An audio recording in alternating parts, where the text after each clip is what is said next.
ස්වාමීන් වහන්සේ නමක් තමයි නාගසේන මහ රහතන් වහන්සේ. හරිම කැමති උන්වහන්සේ.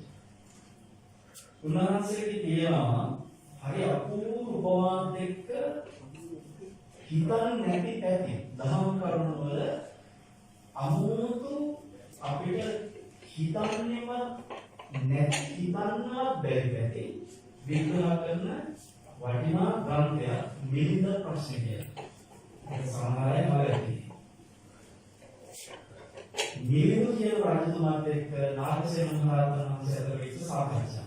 අද ඔබට කියලා දෙන්නේ ආන්ගේ සාකච්ඡාවකින් මේ මරණයක් කියන එක වෙන්නේ කොහොමද කියන එක ගැන මනසට වෙච්ච සාකච්ඡාවක්. හරි අපූර්ව කර්ම.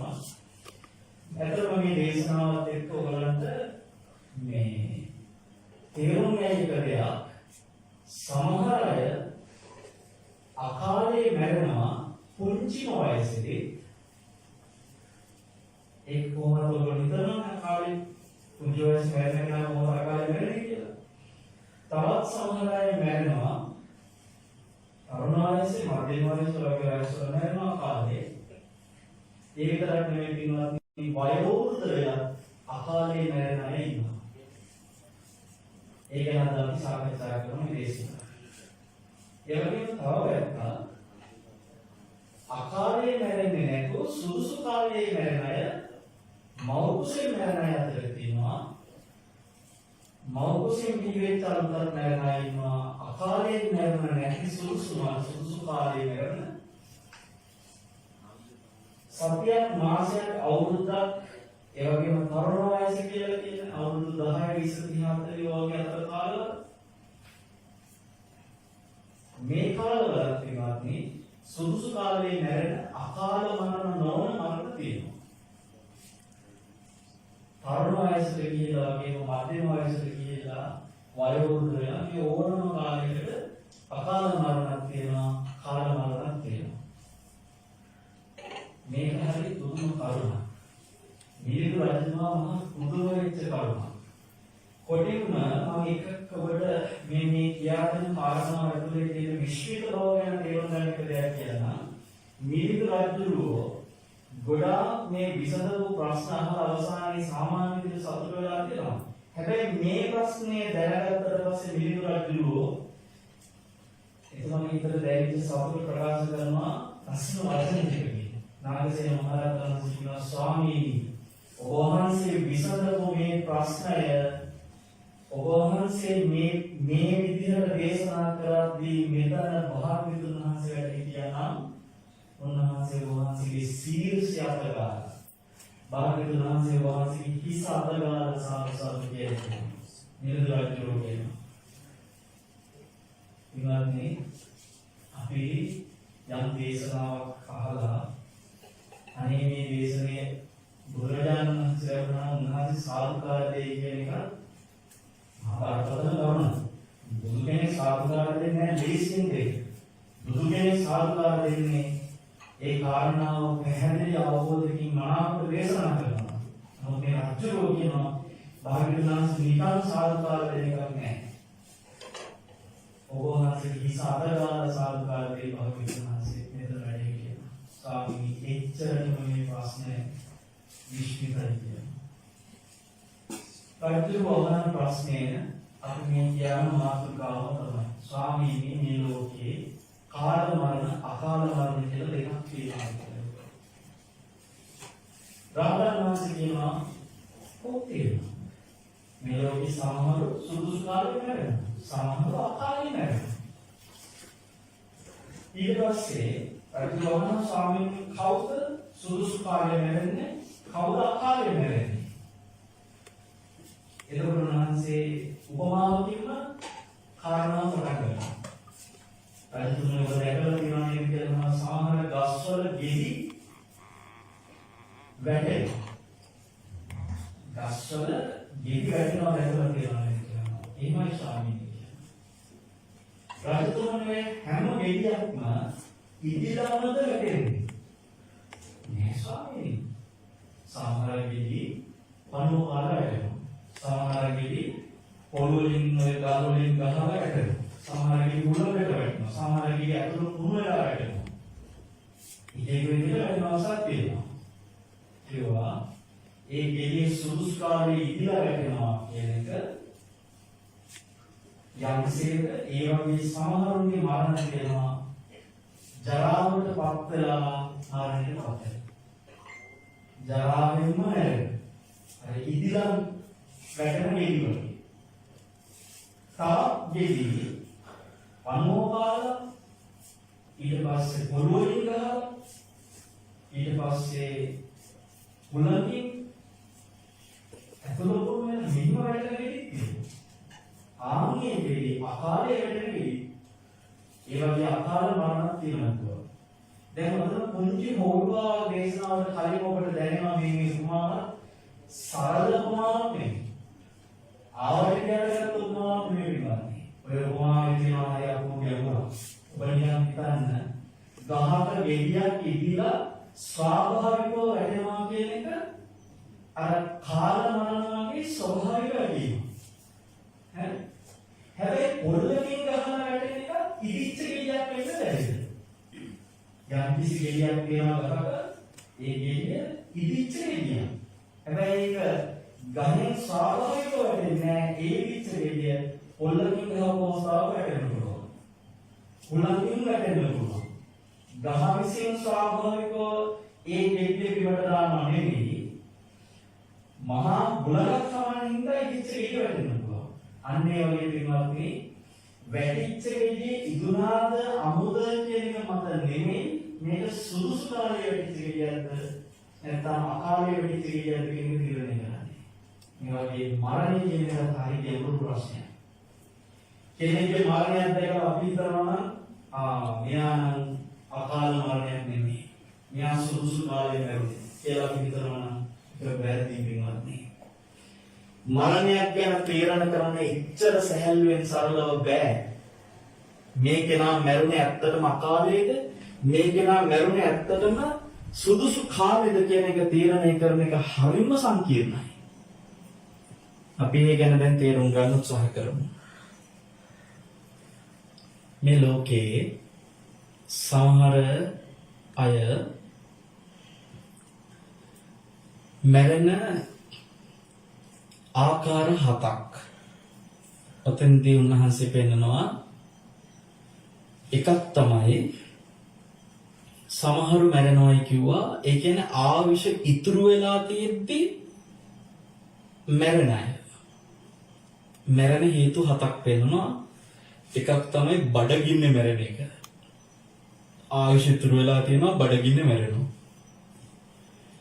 තව මරණයක් කියනවා ආයුෂ ඉතුරු වෙලා තියෙනවා පිපාසයෙන් මැරෙනවා. තවත් සමහර ඉන්නවා ආයුෂ ඉතුරු වෙලා තියෙනවා සර්පෙක් දෂ්ට කරලා මැරෙනවා. එයාගේ සතෙක්ගෙන් හානියක් කළා මැරෙනවා. ආයුෂ ඉතුරුයි. තවත් සමහර ඉන්නවා ආයුෂ ඉතුරුයි මොනවා හරි විසක් ශරීරගත වෙලා මැරෙනවා. තවත් සමහර ඉන්නවා ආයුෂ ඉතුරුයි ගින්නක් නිසා මැරෙනවා. ගින්නකට අහු වෙලා මැරෙනවා. තවත් සමහර ඉන්න ආයුෂ ඉතුරුයි ජල පහරකට අහු වෙලා මැරෙනවා. තවත් සමහර ඉන්න ආයුෂ ඉතුරුයි ආයුධයකින් පහර කාලා මැරෙනවා. මෙන්න මේ මරණ 7 නාගසේන මහ රහතන් වහන්සේ පෙන්නනවා. එතෙන්දී ආයුෂ ඉතුරු වෙලා තියෙද්දී මැරෙන මරණ 4 තියෙනවා.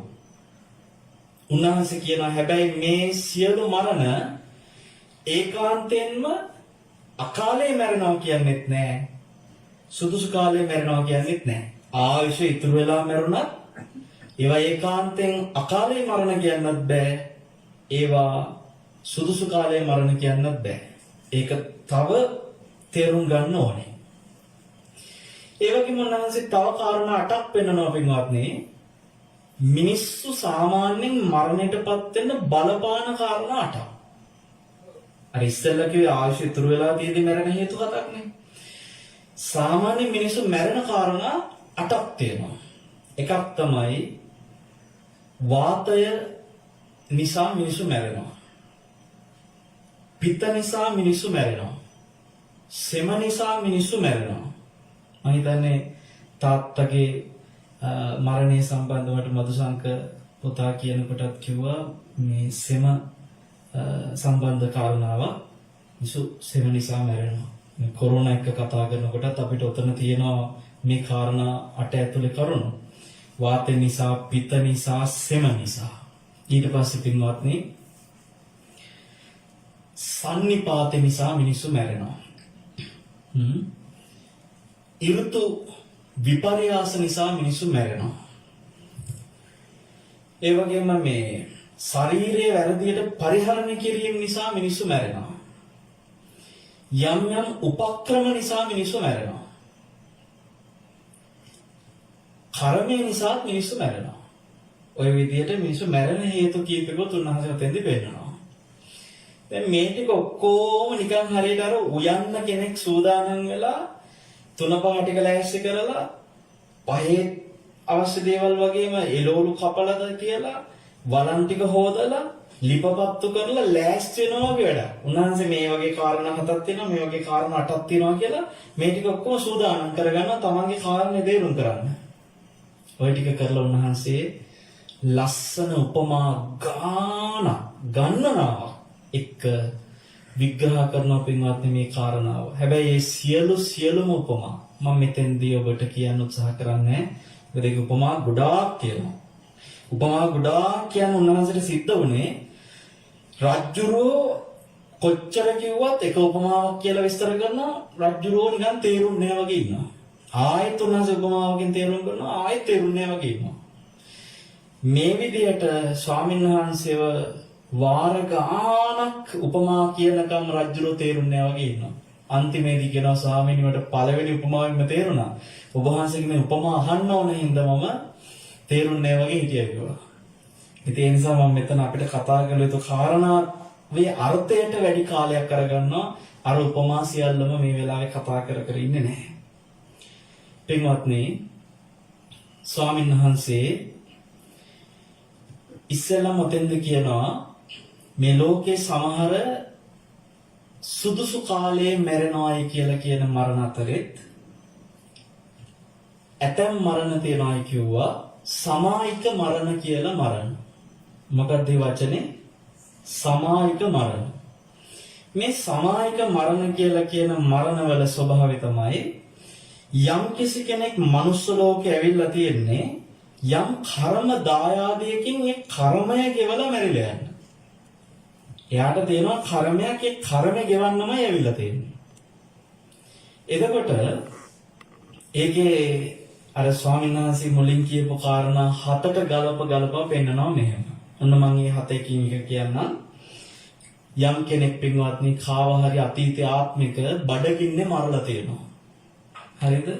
කවුරු හරි කෙනෙක් අතීතයේ යමෙක්ව බඩගින්නේ මරලා. දැන් මොකද වෙන්නේ? එයාව බඩගින්නේ මරපු කර්ම විපාකේ නිරේපදීපදී තිරිසන් ලෝකවල නොඑක ආත්මවල විපාක ගෙවලා අන්තිමටම ඉතුරු වෙනකොට ගොඩාක් දුගතිය යන කර්මවල ඉතුරු වෙන ටිකක් ගෙවනවා සාමාන්‍ය මනුස්ස ලෝකවල ඇවිල්ලා. මේක සුගතියක් නේ. සුගතිය ගෙවන්නේ ඉතුරු වෙච්ච ටිකක්. ඒ ඉතුරු වෙච්ච කර්මවල මහා කර්ම ටික ගෙවලා තියෙන දුගතිය. දැන් ඔයගොල්ලෝ දැකලා තියෙන මනුස්ස ජීවිතවල සමහරව හිතා ගන්න බැරි කර්ම ගෙවන අය ඉන්නවා. මට එක කෙනෙක් හම්බුණා හඳුන් කෝරු විකුණන තාත්තයි අම්මයි. මේ තාත්තයි අම්මයි හඳුන් කෝරු විකුණන යනකොට දවසක් අපි ඉන්න තැනටත් ඒ තාත්තයි අම්මයි ආවා. කියනවා හාමුදුරනේ අපිට දුවෙක් ඉන්නවා. දුවට අවුරුදු 30 ගාණක්. අපේ හාමුදුරනේ දුව අවුරුදු 30 ගානටම නැගිටලා නැහැ. ඒ කියන්නේ මේ වාඩි වෙලා හෝ බිම හෝ කියන එක නෙමෙයි. අවදි වෙලා නැහැ. අවුරුදු 30 ගානටම ඒ දුව නිදි. උපන්දා ඉඳන්ම නිදි. කෑම කන්නේ මේ අම්මලා තාත්තලා හෝ වැඩිහිටියෙක් කවුරු හරි කවනවා.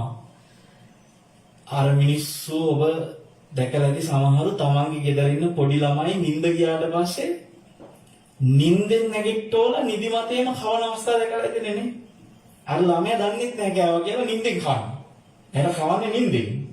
ඒ වගේ මේ කියන අවුරුදු 30 ගානේ දුවට අවුරුදු 30 ගානම කවලා තියෙන පින්වත්නි නිින්දෙන්. ඒ දරුවා නිදි. දැන් මේ අම්මයි තාත්තයි හඳුන් කුරු විකුණ යනවා ආච්චි තමයි අර දරුව බලාගන්නේ එයාව කවන්නේ. එතකොට කාපුව වැසිකිලි කැසිකිලි යන්නේ නිින්දෙන්.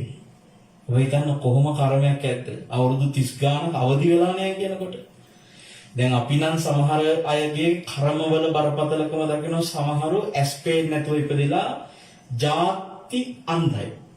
උපන්දා ඉඳලා ඇස්පේන් නැහැ. දැන් අපිට හරි දුකයි. අපි කල්පනා කරනවා මේ මිනිස්සයා අපිට මේ පේන රූප මේ මිනිස්සයා ඉපදිච්ච දවස් ඉඳන් දැකලා නැහැ නේ කියලා. හැබැයි පින්වත් මේ මිනිස්සයා රූප විතරයි දැකලා නැත්තේ. ඒ මිනිස්සයා මේ ලෝකේ ශබ්ද අහලා තියෙනවා, මේ ලෝකේ ජීවත් වෙනවා, මේ ලෝකේ සිද්ධ වෙන දේවල් ඇහෙනවා දන්නවා. උපදින්න සම්ද උනාට. ඔබ එතකොට හිතන්න අර අවුරුදු 30 ගානම නිදි කියන ඒ කෙනා උපදින් ඇස්සන්ද කෙනෙකුට වඩා මොනතරම් කර්මයක් ගෙවනවද? ඉතින් ඉපදුනේ නැහැ වගේ. අපි මේ ජීවිතේ විවිධ සතුට දුක මොනවා වෙන්නත් අපි ජීවත් වෙන්න කැමතියි. ඕගොල්ලෝ සමහර විට හිතේ ඒකත් එක අතකට මොකක් සැපක් වගේ ඇතිවෙන නිදි කියන එක කියලා හිතෙන්න පුළුවන් කෙනෙකුට. මොකද කෙනෙකුට හිතේ අපි දුක් විඳිනවා මේ මිනිස්සුන්ට මෙලොව දුකක් නැහැනේ. හම්බ කරන්න දුක් විඳින්න ඕනේ. දැන් කොරෝනාව ඒත් ඔය ළමයා දන්නේ කොරෝනා කියලා නිදිනේ කියලා ඔබට හිතේ ඉතින් අපි විඳින දුක් එයා විඳින්නේ නැහැ කියලා. දැන් ඔබට හිතනවාද තව දවසක්වත් ජීවත් වෙන්නේ දැන් මැරෙලා යන්න ඕනේ කියලා හිතනවාද සාමාන්‍යයෙන්? අපි කරදරයක් ඇවිල්ලා එහෙම හිතුවත් අපිට ඇතුලෙන් තියෙනවා ජීවත් වෙන්න ඕනකමක් නේ. මිනිසුන්ට තියෙනවා තව ජීවත් වෙන්න ඕන. සත්තු දුක් විඳින ආත්මවල ඉන්නවා. නමුත් ඔබ බලන්නේ සතා කැමතිද මැරෙලා යනවට?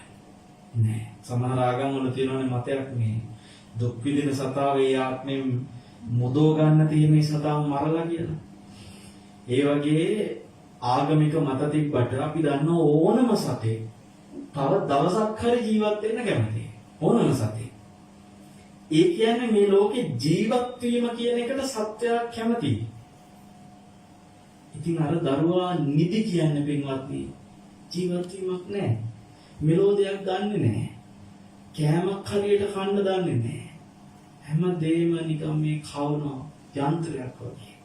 කර්ම මිනිස් ලෝකයේ ඇවිල්ලා මහා අමෝතු කර්ම ගෙවන අය ඉන්නවා. ඔබ හොඳට මතක තියාගන්න ඔය ගෙවන කර්මත් එක්ක බලමු අපි කොච්චර වාසනාවන්තද කියලා ඔබට හිතෙන අය මේ ලෝකේ ඕන තරම් ඉන්නවා. හැබැයි පින්වත්නි ඔය මනුස්ස ලෝකේ ගෙවන හැම කර්මයක්ම ඉතුරු වෙච්ච කර්ම. ඉතුරු වෙච්ච.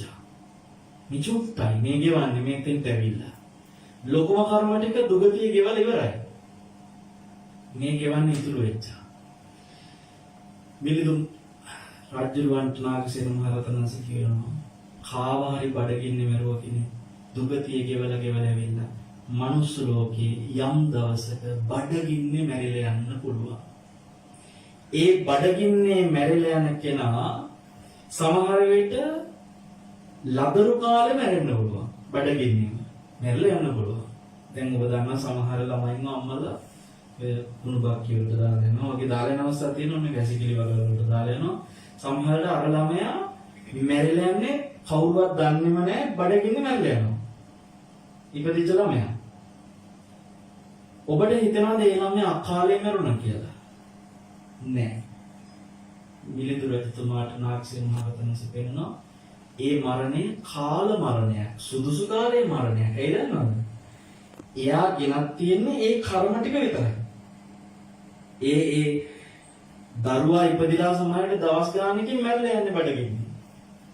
කවුරුත් දන්නේ නැතුවම ළමයා කොහේ හරි කුණු ගඩක් අස්සේ හරි මැරලා යන්නේ බඩගින්න. ඒ ළමයාට තීච්ච ආයුෂ ඉච්චරයි. එතකොට ඒ ආයුෂ ටික එතන ගෙවලා ඉවර කරලා එයා මැරලා යන නිසා ලදරු කාලේ මරුණත් ඒක අකාල මරණයක් නෙමෙයි පින්වත්නි. හැබැයි කර්ම විපාකයෙන් මැරෙන්නේ. මේ හරි පුදුමයි. ඊට පස්සේ ඕක ලදරු කාලේ කියන එක උදාහරණයක් ගත්තා. ඒක මධ්‍යම කාලේ, තරුණ කාලේ, ඕනම කාලෙක. මිනිස්සු බඩගින්න මැරලා යන අවස්ථා තියෙනවා මේ ලෝකේ සමහර අය. ඒ අර කර්මයක් ගෙවනවා. ඔයගෙම පිපාසයක් වෙනවා. සමහරු කාව හරි පිපාසයෙන් මරනවා. ඒකේ කර්ම විපාක දුගතියෙත් ගෙවලා කවදා හරි මනුස්ස ලෝකෙට ඇවිල්ලා මිනිස් ලෝකේ පිපාසයෙන් මැරිලා යනවා. පිපාසයෙන් මැරිලා යන්නේ එයාට කර්මය ගෙවන්න ඕන වයසක. වයස ප්‍රශ්නයක් නැහැ. හැබැයි කොයි වයසේ මරුණත් පින්වත්නි අර කර්ම දායාදේ ගෙවන නිසා ඒකත් ඇවිල්ලා සුදුසු කාලයේ මරණයක් කිව්වා. මම ඔබට කිව්වා සමායික මරණ 7ක් තියෙනවා කියලා. ඒ සමායික මරණවල එකක් තමයි ඔය බඩගින්නේ මැරලා ගිය එක. කර්මය ගෙවන්න බඩගින්නේ මැරිච්ච එක සමායික මරණවල එකක්. එතකොට කර්මයක් ගෙවන්න පිපාසයෙන් මැරිච්ච එක සමායික මරණ වලින් එකක්. ඒක ඕන වයසක. ඊට පස්සේ සර්පෙක් දෂ්ට කරලා මැරෙන එක. ඒ කියන්නේ දැන් කාව හරි අපි සර්පෙක් දෂ්ට කරලා මරණ ඕනකමින්. අන්නේ කර්මයක් ඔය විදිහටම ගෙවන්න පුළුවන්.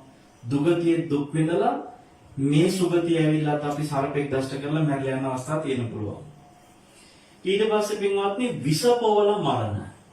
කාව හරි කෙනෙක්ව විසපෝල මරුවොත් එහෙම ඒකේ විපාකෙට ආත්ම ගණන් සමහරලාට දුගතිය විස නිසාම මැරිලා දැන් ඔය තිරිසන් සත්තු එහෙම ඔයගොල්ලෝ දැකලා තියෙනවා විස නිසා මැරෙන සත්තු ඒ කර්ම ගෙවලා මනුස්ස ලෝකෙට ඇවිල්ලා තර කර්ම ඉතුරු වෙච්ච ටිකට විස නිසා මැරලා යන්න පුළුවන්. හැබැයි ඒ විස නිසා මැරෙන්න අවශ්‍ය කෙනක් තියෙන කොච්චරක්ද?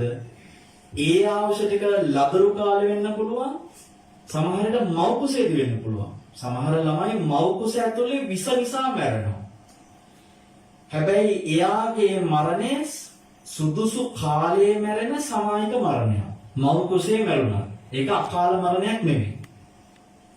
එතකොට මව් කුසින් බිහි වෙච්ච තැන ලදරු කාලේ, තරුණ කාලේ ඕනම කාලයක අර කර්මය ගෙවන්න එතෙන් දෙපින්වත්නි විස නිසා මැරෙන මරණ හැම එකක්ම ඒ සමායික මරණයක් විදිහට මැරෙනවා කියනවා.